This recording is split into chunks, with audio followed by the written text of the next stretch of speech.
Right, so define ethics from a philosophical perspective. I like to always start with what it is not.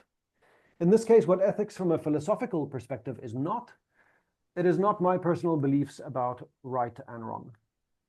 Personal beliefs about right and wrong tend to be arbitrary in this way, and philosophical perspectives are a lot more rigorous. In this case, it is a framework for evaluating how people ought to act.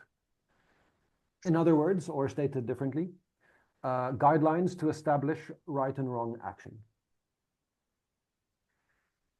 So it provides answers to questions such as how ought we to live? What is the good life? How to be a good person?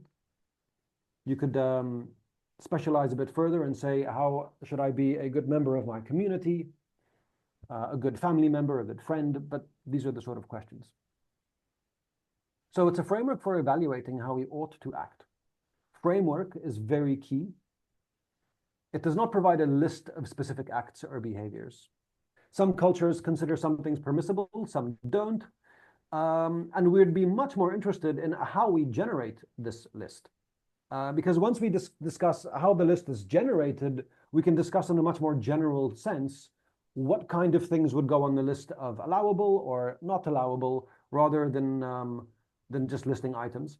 A second reason is that you can make a list and your list will never be exhaustive. You can't list everything. You can't divide up every possible action into good or bad, ethically speaking. There is just way too many things in this world for such a list to work. So if we have a guideline from which we can generate a list or generate behaviors, then the guideline can always just generate updated results for us. It is for evaluating, so in order to judge morally good and morally bad, or morally permissible or morally reprehensible.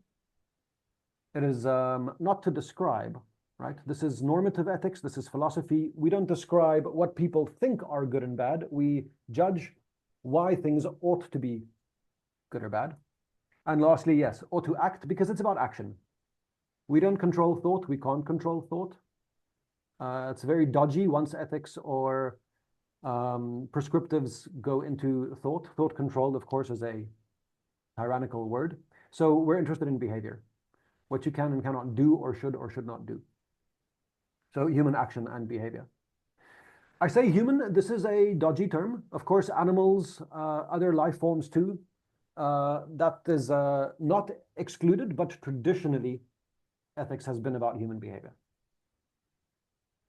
So here's an example of such a framework.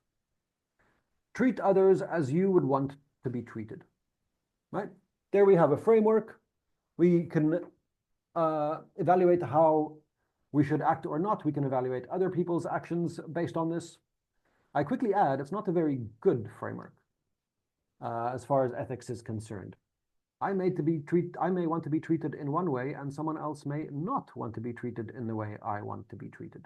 Why am I the center of judgment for what is good and bad? Right? What makes me so special? Perhaps we should treat other people as they want to be treated.